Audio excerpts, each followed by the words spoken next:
So you ever run across a branch that looks like it's just the perfect place to sit down? Or in this case, to lie down. This is like so comfortable. You don't find these branches very often, but when you do, it's pretty amazing actually. So let's get on to the job. Some oil is shooting up over here. Did you check the oil? No. Why don't you check the volume of oil maybe? All right, I got to the job site. The truck started just fine this morning. And when we got here, this is what it sounds like. You're just holding the key down. And it's not like you're going on and off.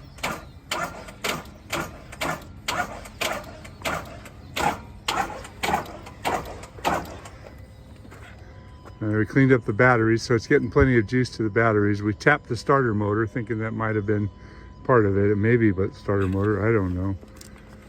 Crap, it almost feels like, I don't know. So unfortunately, we had to have our chip truck towed to the shop.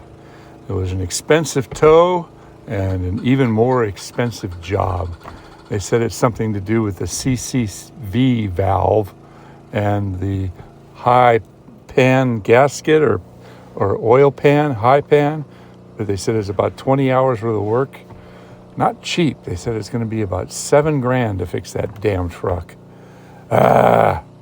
So what we're doing is we're working the job with the small bucket truck, and I got out my old pickup truck and I'm towing the chipper. Fortunately, we can shoot the chips on this job off into the tree area. So I'm still working, but it feels like I'm working on a negative because I've got this $7,000 bill hanging over my head, and I still don't know when the truck's going to be ready. Some days, I tell you, it's just hard to be in business. You know, it's like somebody's always kicking you in the butt.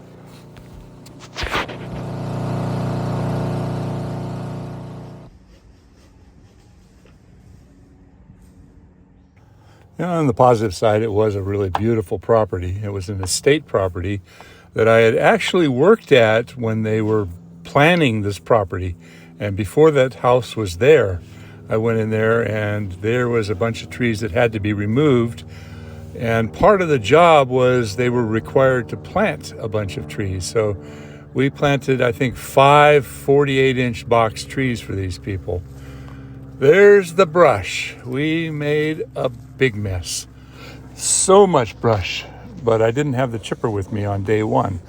So we just staged all the brush and came back the next day, which is today, and spent hours and hours and hours of chipping. And this is the downhill side. We had to drag everything up to this wall here and flip it over onto the driveway. It was not fun. I'm really tired.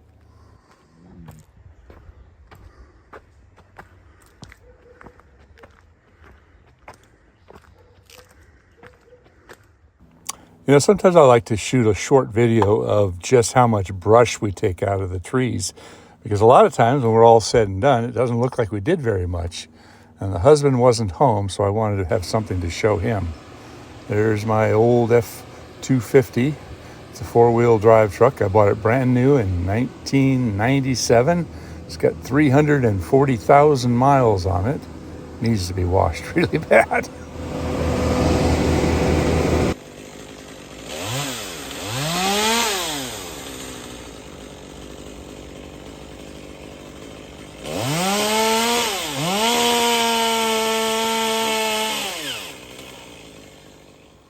You know, so much of our work involves getting out on a limb, so to speak. And it's funny because our clients, you know, take it so casual. They say, you know, can you just go out there and get rid of all that stuff out there so I have more sky, so I have more light for my vegetable garden or my roses or whatever. You know, they don't really imagine what we have to go through to get up in the tree and you know, working with the ropes and working around. I mean, I truly love it. I really enjoy it, but it seems that a lot of my clients kind of take it for granted. You know, it's almost like, you know, we're glorified gardeners or something. I did enjoy this job. I did get up and do quite a bit of work. I think we trimmed about 12 trees in 2 days. This was the final part of the job going up the driveway. I showed, this area was just primarily all dead wood, mostly big dead limbs and dead pieces. And these trees had never been pruned from the time they developed the property. So we were the first ones to do any work on these trees. And they were just loaded with dead branches. You saw the amount of brush that we had to chip. It was a challenging job.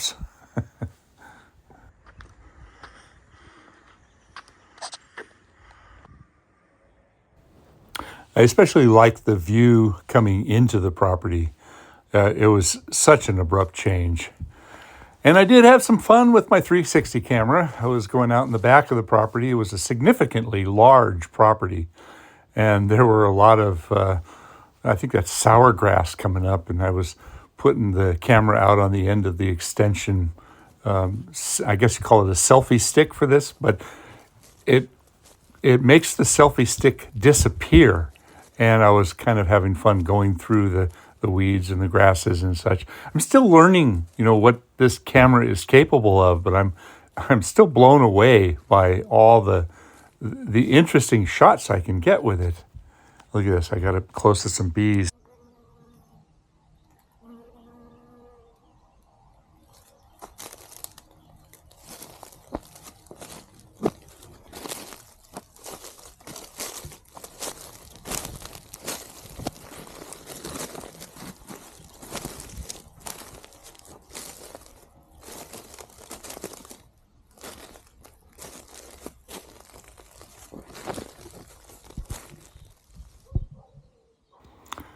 So we're wrapping up the job, and I took a few moments to go back and relax on that branch, that limb that has such a nice, perfect shape to it for lying down.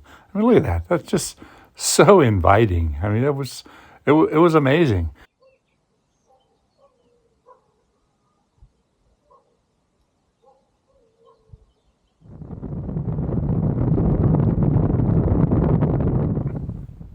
So using this same 360 camera, I put it on the selfie stick and I stuck it out the window.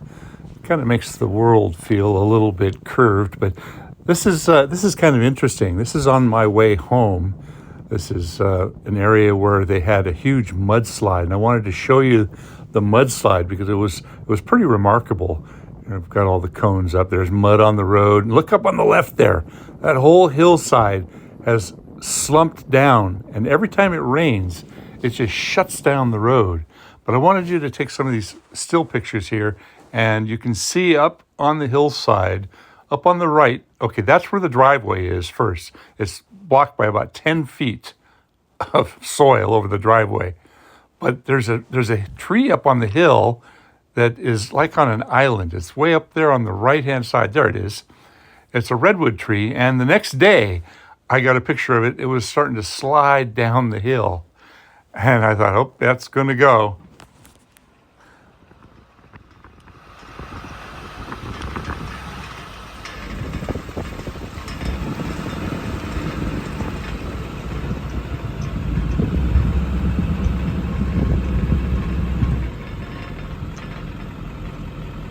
That tree's coming down.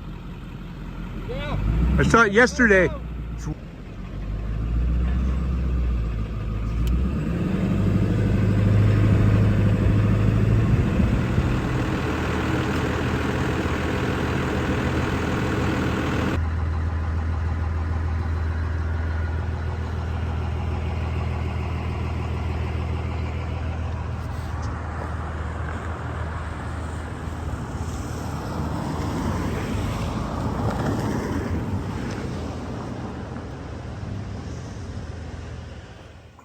Mountain living, something's always happening.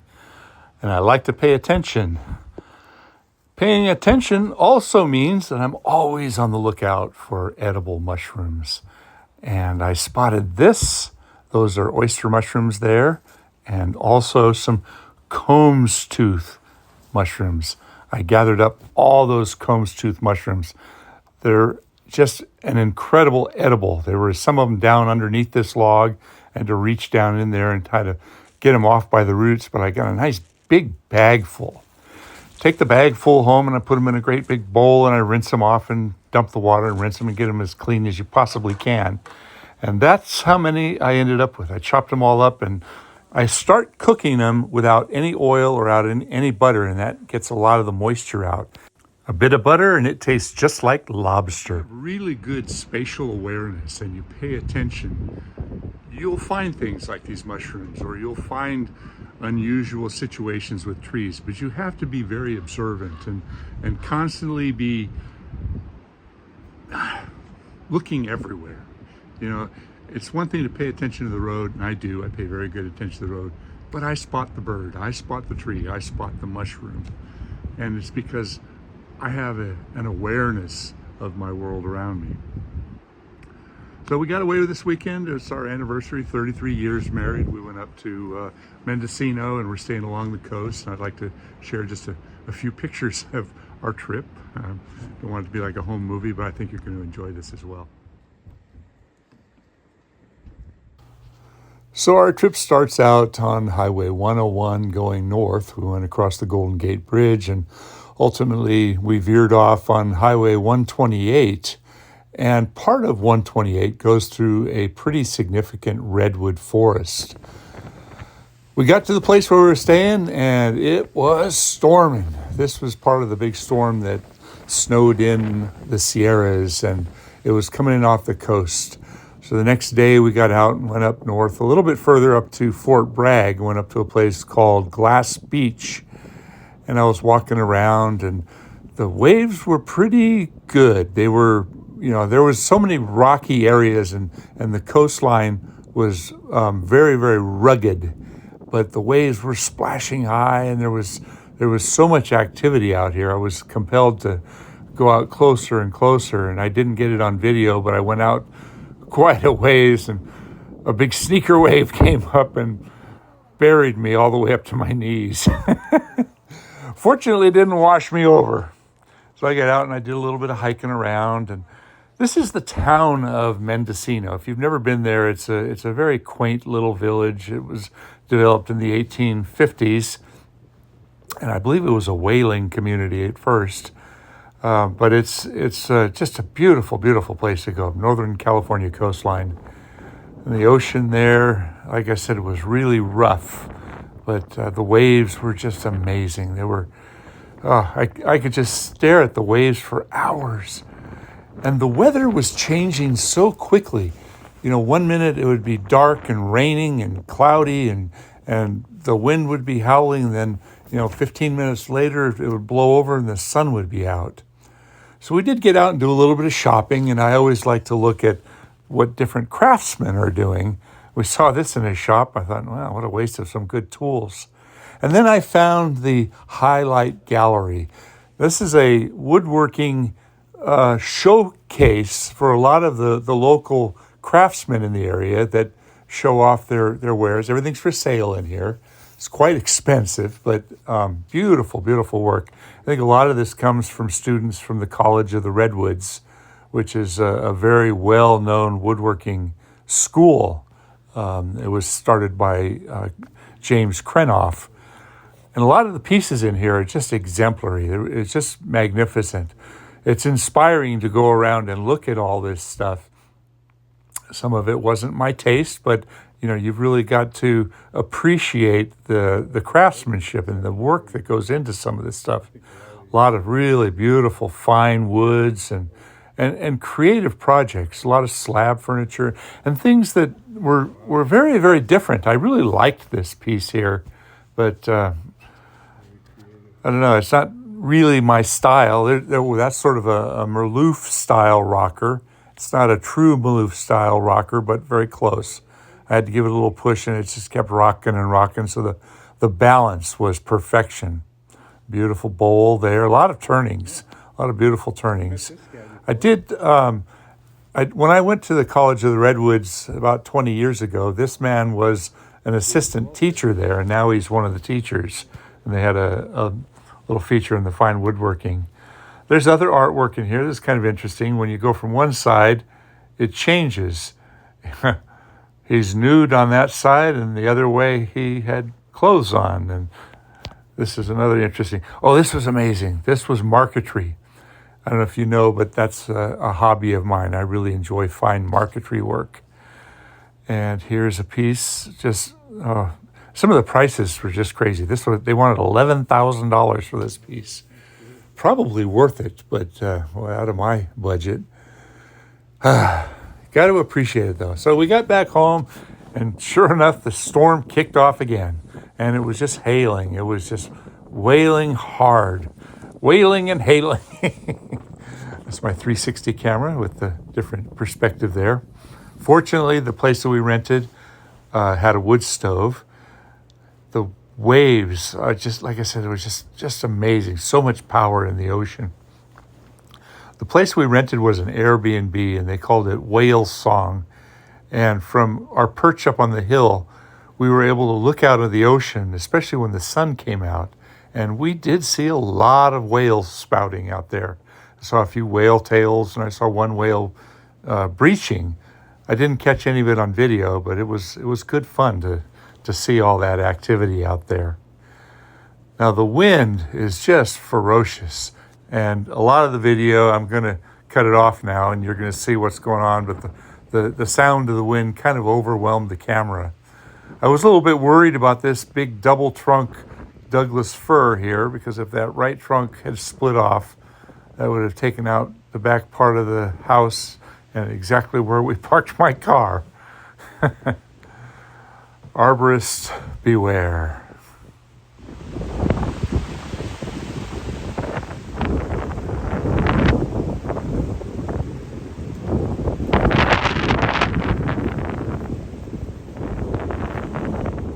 There was something else amazing that happened. There was a bioluminescent algae bloom. So the waves at the front of the property down there at night, they glowed white.